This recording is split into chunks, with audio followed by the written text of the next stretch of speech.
할렐루야, 하나님께서 새 하루를 허락해 주셨습니다. 오늘 하나님이 주시는 말씀은 레위기 3장입니다. 레위기 3장 1절에서 17절 말씀인데요. 본문이 길기 때문에 1절에서 5절까지 우리 함께 읽도록 하겠습니다. 찾으셨으면 함께 읽겠습니다. 1절입니다. 사람이 만일 화목제의 제물을 예물로 드리되 소로 드리려면 수컷이나 암컷이나 흠없는 것으로 여호와 앞에 드릴지니 그 예물의 머리에 안수하고 회막문에서 잡을 것이요 아론의 자손 제사장들은 그 피를 제단 사방에 뿌릴 것이며 그는 또 그 화목제의 제물 중에서 여호와께 화제를 드릴지니 곧 내장에 덮인 기름과 내장에 붙은 모든 기름과 두 콩팥과 그 위의 기름 곧 허리 쪽에 있는 것과 간에 덮인 꺼풀을 콩팥과 함께 떼어날 것이요 아론의 자손은 그것을 제단 위에 불 위에 있는 나무 위에 번제물 위에서 살일지니 이는 화제라 여호와께 향기로운 냄새니라. 아멘. 자, 우리가 저번 시간에 소제를 했고요. 그 전 시간에 번제에 대해서 우리가 같이 말씀을 나누었습니다. 번제는 또 모두 태워서 버리는, 특별히 하나님과의 관계, 죄의 문제를 해결하는 부분에 있어서 큰 부각을 보여주었지만 또 소제는 또 다른 의미의 내용이었죠. 그런데 이 화목제는 사실은 번제든지 소제든지 화목제든지 가장 큰 주제는 자원해서 제사를 드린다는 부분이에요. 그런데 번제는 죄에 대한 부분이 좀 중심이 있다라는 것이고, 지금 화목제 같은 경우에는 우리가 레위기 17장을 보아야 할 것이에요. 레위기 7장에 보면 화목제를 세 가지 정도로 얘기를 하고 있어요. 하나는 뭐냐면 감사제, 그리고 서원제, 낙헌제예요. 우리가 이 제사의 이름에서 알 수 있는 것처럼 굉장히 자원적인 부분이 강하게 드러나기도 하지만 죄에 대해서 이렇게 강조하는 부분은 좀 적다라는 걸 알 수가 있어요. 각 제사에 대해서는 우리가 7장을 할 때도 보게 될 것이고요. 이 제사에 참여하는 사람들에게 우선시 요구되는 것은 뭘까요? 바로 정결입니다. 정결이 가장 먼저 요구되어지고요. 그렇다 그러면 제물에게도 흠없는, 계속해서 나오는 것이죠. 흠없는 것으로라고 기록되어 있는 것으로 볼 때 이 제물도 흠이 없어야 돼요. 정결해야 돼요. 그리고 이때 잡았던 이 제물들은 아까 말씀드린 감사제, 서원제, 낙헌제 중에 감사제일 경우에는 그날 안에 다 소진해야 돼요. 그날 잡은 제물을. 그런데 서원제와 낙헌제는 이튿날까지 기회를 줘요. 이튿날까지. 자, 이것을 우리가 알아야 이제 그 다음 이야기가 되겠죠.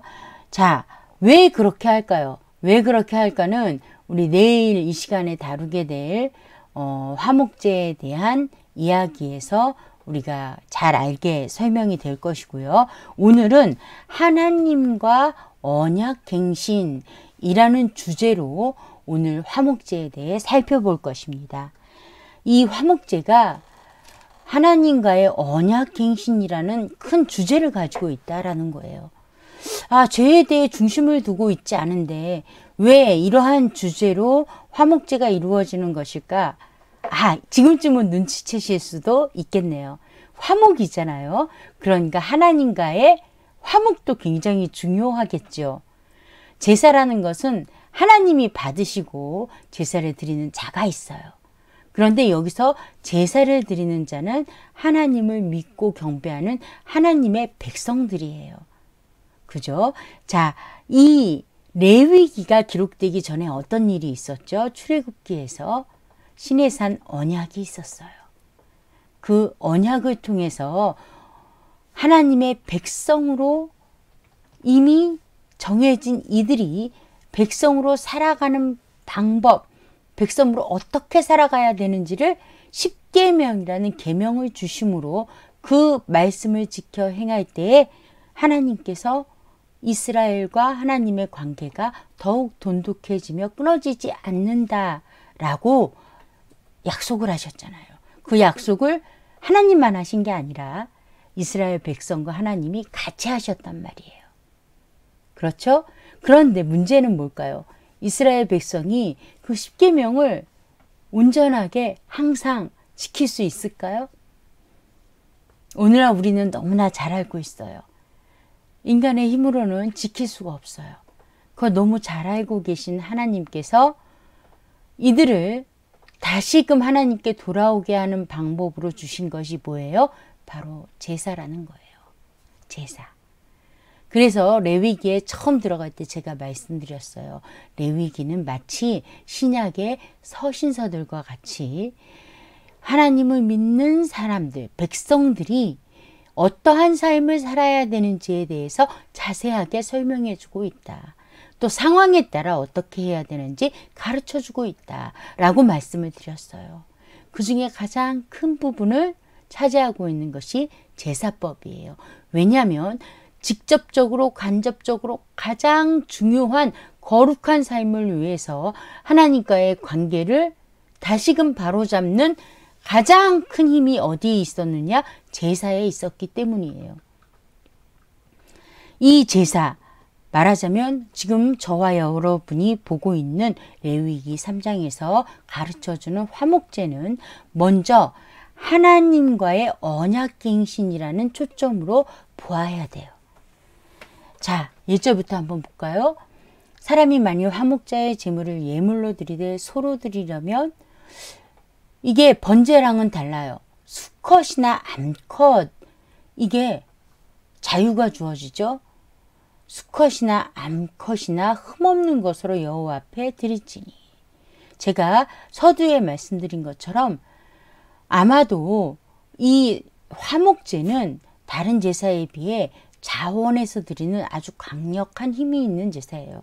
물론 번제와 소제도 자원에서 드리는 것이에요. 그런데 어떤 죄라든가 이런 특수성이 전혀 들어있지 않는 온전하게 자원제라고 할 수 있어요.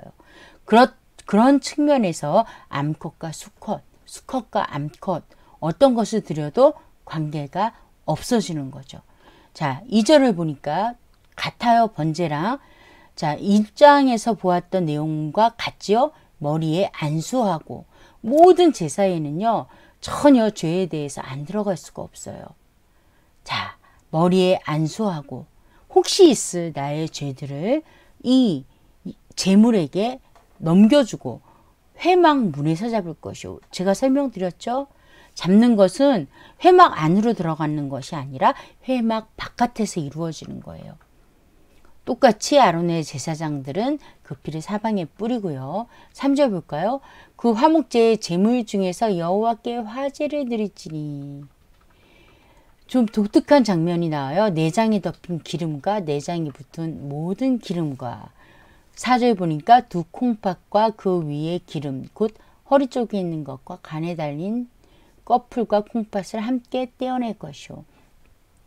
소의 내장들을 전부 떼어내서 씻어서 불로 태웠던 번제랑은 조금 달라요. 이 내장을 콩팥과 그리고 간 위에 있는 꺼풀, 간 위에 있는 꺼풀을 따로 떼어내고요. 그 다음에 기름들을 떼어내서 이걸 불에 태운다라는 거죠. 굉장히 다른 장면이 나타나요. 이 콩팥과 기름, 이스라엘에서는 이 간 껍질, 이 간을 굉장히 중요하게 생각을 하거든요. 콩팥도 마찬가지예요. 이 내장 중에서 가장 중요한 기능을 한다고 생각을 했어요. 그래서 이것은 누구에게 드려요? 하나님께 드린다는 거죠. 5절 볼까요? 아론의 자손은 그것을 제단 위에 불 위에 있는 나무 위에 번제 위에서 살이 찌니 이는 화제라 여호와께 향기로운 냄새니라. 우리가 1장에서 보았던 내용과 많이 다르지는 않아요. 몇 가지 우리가 보자면 수컷과 암컷 자유롭게 제물로 드릴 수 있다는 것과, 그리고 이제 두 콩팥과 간 위에 껍질 이렇게 예시를 들어서 하나님께 불태워 드렸다라는 것, 이런 부분들이 조금 다르다고 볼 수 있겠죠. 자, 그렇다면 이 화목제 하나님과의 관계 속에서 우리가 몇 절을 중심으로 보면 잘 알 수 있을까요? 5절과 11절과 16절을 보면 우리가 알 수 있는데요. 5절은 우리가 읽었죠. 이는 화제라 여호와께 향기로운 냄새니라. 자, 하나님께서 받으셨다라는 거예요. 받으셨다. 11절 한번 제가 읽어드릴게요. 이는 화제로 여호와께 드리는 음식이니라. 자, 음식이라는 부분은 또 내일 자세하게 할 것인데, 여호와께서 받으셨다는 거예요. 그것도 드셨다라는 거예요. 음식이라고 말씀을 하셨죠. 16절 볼까요? 자, 향기로운 냄새라 모든 기름은 여호와의 것이니라. 화제로 드리는 음식이요 향기로운 냄새라. 음식이고 냄새라고 지금 16절은 말씀하고 있어요. 음식이고 냄새다. 자, 여호와께서 그 제물을 바친 그 제사 드린 사람들의 제물을 향기로 음식으로 받으셨다라는 것은 뭘까요? 그들과의 관계가 유지되어져 있다라는 거예요. 유지되어져 있다라는 거예요. 굉장히 중요한 부분입니다. 자, 지은 죄가 있었더라면 하나님과의 언약 관계가 깨어진 상태가 되잖아요. 10계명 중에 어떤 부분이든지 내가 지키지 못했다면 하나님과의 언약은 깨어져요. 깨어지는데 제물에 내가 안수함으로 내가 지키지 못한 죄가 전가되고, 또 그것을 하나님께 드렸을 때 하나님이 받으셔서 여호와가 맡으시는 향기가 되고 음식이 된다면, 이제 다시금 여호와 하나님과 이스라엘 백성의 관계가 다시금 회복되어진다라는 거예요.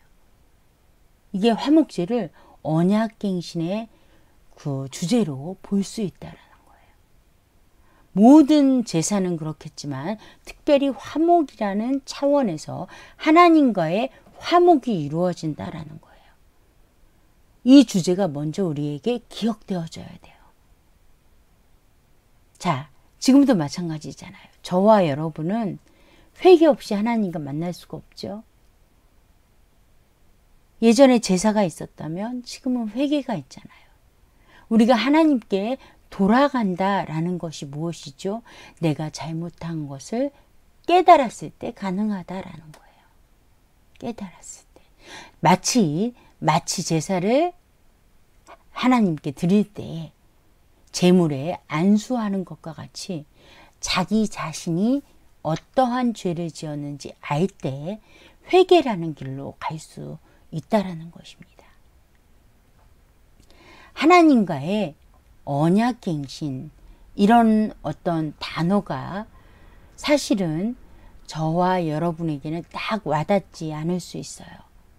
왜냐하면 저와 여러분은 영원한 언약, 즉 하나님께서 일방적으로 약속하신 영원한 언약이 있기 때문에 예수님을 믿는 모든 자들은 구원을 얻을 것이고 또 영원한 생명을 얻을 것이라고 약속하셨기 때문에 언약갱신이라는 말은 딱 맞아떨어지지 않아요.